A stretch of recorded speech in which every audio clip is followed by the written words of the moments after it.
Hello everyone, कैसे हो? I hope कि सब अच्छे होंगे। दोस्तों, आज हम इस वीडियो में बीएससी पार्ट फर्स्ट ईयर का आपका जो फिजिकल केमिस्ट्री का पेपर होता है उसके बहुत ही मोस्ट इंपॉर्टेंट क्वेश्चन देखने वाले हैं, जो एग्जाम 2023 में आपको 100% देखने को मिल जाएंगे।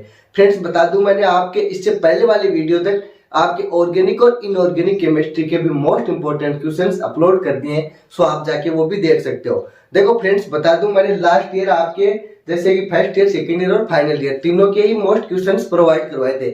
उनमें से 80 से 90% पेपर सेम टू सेम आपको मिला था, मतलब एग्जाम में क्वेश्चन सेम टू सेम मिल गए थे। सो दोस्तों, इसी उम्मीद के साथ में मैं इस बार भी ये क्वेश्चंस बना रहा हूँ। सो बिना टाइम वेस्ट किए क्वेश्चंस देख लेते हैं। देखो, पहला क्वेश्चन क्या है? वान डर वाल इक्वेशन, बहुत ही ज्यादा मोस्ट इंपॉर्टेंट क्वेश्चन। वान डर वाल समीकरण या इक्वेशन ये आदर्श व्यवहार से विचलन क्यों दर्शाती है? जो हमारे आइडियल गैस होती है उसके बिहेवियर से डेविएशन मतलब विचलन क्यों प्रदर्शित करती है? ये क्वेश्चन हमें बताना है। ये एक साल छोड़ के एक बार रिपीट होता रहता है। ऐसा बहुत बार हुआ है कि ये 2 बार 3 बार कंटिन्यू भी आ गई 2-3 साल तक। सो इस क्वेश्चन को बिल्कुल भी मिस मत कर देना। सो ये होगी वान डर वाल समीकरण और उसको आदर्श गैस से व्यवहार विचलन। और देखो, यही जो वान डर वाल समीकरण है ना, इक्वेशन, इसको वास्तविक गैसों के लिए व्युत्पन्न करो, बनाओ, है ना। तो ये क्वेश्चन सेम ही है ना, दोनों क्वेश्चन हो गए, पूरा क्वेश्चन कंप्लीट हो गया यहाँ तक है। उसके बाद में देखो, आदर्श गैस क्या होती है? आइडियल गैस इक्वेशन समीकरण आपको आनी ही चाहिए फ्रेंड्स। बहुत ज्यादा मोस्ट इंपोर्टेंट क्वेश्चन है ये सारे के सारे। आयरिंग थ्योरी क्या है, सिद्धांत क्या है, ये मैंने बता दिया। वास्तविक गैस के लिए वान डर वाल इक्वेशन समीकरण निकालना है, व्युत्पन्न करना है। उसके बाद में देखो, प्रथम कोटि द्वितीय कोटि की जो अभिक्रिया है ना, first order and second order जो रिएक्शन है, वो हमें समाकलित और अवकलित वेग समीकरण दोनों निकालनी आनी चाहिए फ्रेंड्स। हाँ बिल्कुल, ये क्वेश्चन आपको एग्जाम में 100% मिलेगा। ये जो दोनों क्वेश्चन आप पढ़ जाते हो ना ऊपर वाले, तो पास आप यहीं से हो जाओगे। 12 नंबर का मीटर आपको सेम टू सेम मिल जाएगा फ्रेंड्स यहाँ से। उसके बाद में लेकिन हमें तो 80% मिनिमम बनाने हैं ना, तो उसी की तैयारी करेंगे। तो पूरे क्वेश्चन आप पढ़ो आराम से, आपके 80% 70% मिनिमम आ जाएंगे यहाँ से। सो देखो, उसके बाद में आगे आयरिंग थ्योरी होगी, आयरिंग सिद्धांत।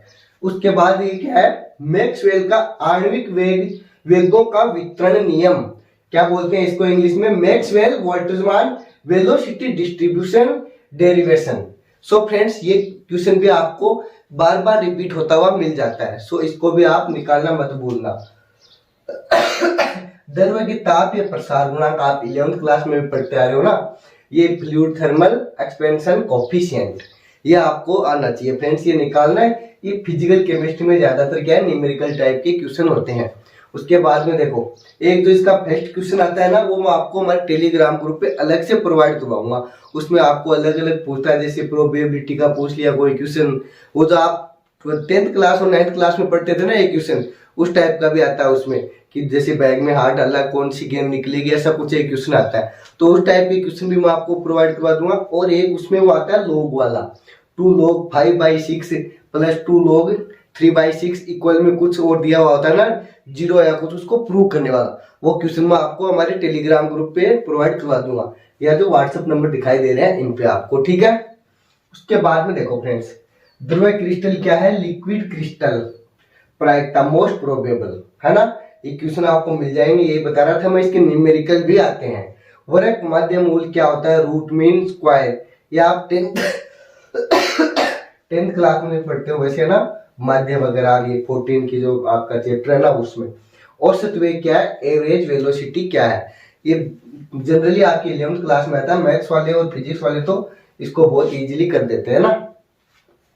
समदेशिकता एंड विसमदेशिकता, आइसोट्रोपी एंड एनआइसोट्रोपी, ये क्वेश्चन भी आपके 10th क्लास में भी आ जाता है थोड़ा बहुत तो, लेकिन मैंने देखे तो 12th क्लास का फर्स्ट चैप्टर सॉलिड स्टेट उसके अंदर भी आता है। और हमारी बीएससी में तो चलता है ना।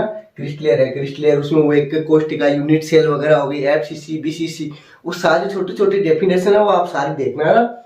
उसके बाद में देखो, मिलर इंडेक्स, मिलर सूचकांक है ना, जो रिपीट होता है 2a वाला, वो एक ऐसा क्वेश्चन दे रखा है, उसमें आपको मिलर सूचकांक, मिलर इंडेक्स दी हुई है, वो निकालना है, ठीक है फ्रेंड्स। ऐसे वही सूचकांक भी है, सेम, थोड़ा सा डिफरेंस आप देखना, कंपैरिजन करके पढ़ना, आराम से कर दोगे। उसके बाद स्वर्णांक गोल्ड नंबर क्या होता है, स्कैंदन, कॉन्जुगेशन और ब्राउनियन मूवमेंट गति क्या होता है, केटेलोफोरेसिस धन कण संचलन क्या है। ये छोटी छोटी डेफिनेशन है, 3-3 2-2 लाइन की। आपके वो शॉर्ट नोट आते हैं ना, उनमें एक क्वेश्चन देगा और 4 शॉर्ट नोट हो जाएंगे उसमें, फर्स्ट सेकंड थर्ड या फोर्थ उनमें वो करने होंगे आपको, या तो डेट नंबर के आ जाएंगे 4 शॉर्ट नोट, अगर 4 में से 3 करने होंगे तो 2-2 नंबर के हो जाएंगे, मतलब एक पूरा क्वेश्चन 6 नंबर ऐसे शॉर्ट नोट आएंगे ना उसमें। अब देखो ये वाला एकदम सिंपल क्वेश्चन है, चार्ज ऑन कोलोइडल पार्टिकल्स। जो कोलोइडिकल पार्टिकल्स होते हैं ना हमारे, उनमें हमें चार्ज बताना है, आयन पे कौन सा चार्ज होता है, कोलोइड कण होते हैं ना उन पे कौन सा चार्ज होता है, ये हमें सिंपली बताना है, जो आप एकदम आराम से बता दोगे ना। थ्योरेटिकल क्वेश्चन है ये तो। ये द्रव्य विरोधी हो गया और एक द्रव्य रागी हो गया, मतलब विरोधी होता है उसको तो क्या बोलते हैं, लिपोफोबिक, और जो स्नेही होता है द्रव्य स्नेही उसको क्या बोल देंगे, लाइपोफिलिक। एक फिलिक होता है और एक फोबिक होता है। फोबिक मतलब विरोधी, जो चिपके नहीं करने एक दूसरे के ना, जिसमें अट्रैक्शन फोर्स नहीं हो, और उसमें स्नेही में क्या होते हैं वो चिपक जाते हैं, लिपिक। सो ये हो गया फिलिक वाला कोलाइड्स। यूनिट सेल वो बताया था मैंने आपको, यूसीसी वाला, बीसीसी वाला, एफसीसी वाला, एकदम सिंपल आपकी डेफिनेशन है। सममिति भी आ जाता है इसमें ना, त्रिविम समवेता वाला, वो वाला भी आपको बताना है, ठीक है फ्रेंड्स।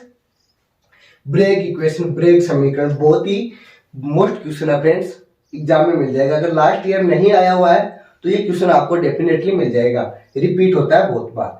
हार्डे-सुल्जे का नियम, हार्डे-सुल्जे लॉ, ये भी एकदम कॉमन क्वेश्चन है ना, आपने देखा होगा रिपीट होते हैं। ब्रेडिंग आर्क विधि आ सकती है, ये भी आती है लेकिन कम चांस है। उसके बाद में इनमें से एग्जाम्पल आपको एग्जाम में मिल ही जाएगा, रिपीट होता है ये क्वेश्चन भी। क्या क्वेश्चन है ये देखो, NaCl हो गया या फिर KCl हो गया या CSCl हो गया, इनकी क्रिस्टलीय स्ट्रक्चर होती है ना, वो बतानी है हमें।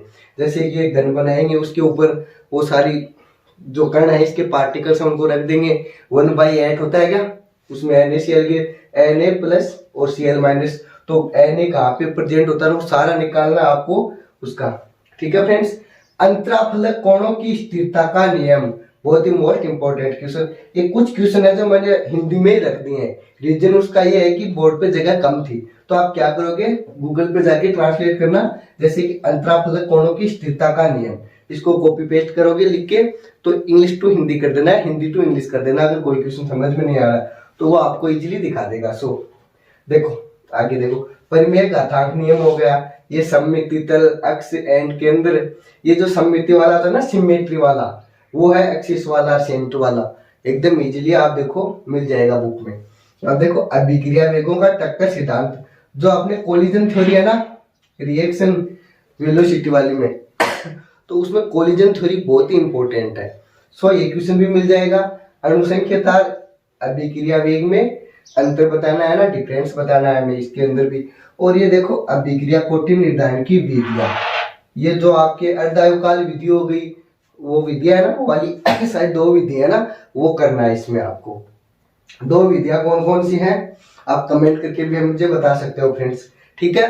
देखो हाँ 2 विधियां, जैसे कि इसमें एक तो बॉन्ड ठोक वाली होगी, एक अर्धायुकाल वाली होगी, वो देखना, ठीक है। अभिक्रिया वेगों का टक्कर सिद्धांत ये तो बता दिया। अब ये रेडियो एक्टिव अपघटन है ना, ये एक प्रथम कोटि की अभिक्रिया है, फर्स्ट ऑर्डर की अभिक्रिया है।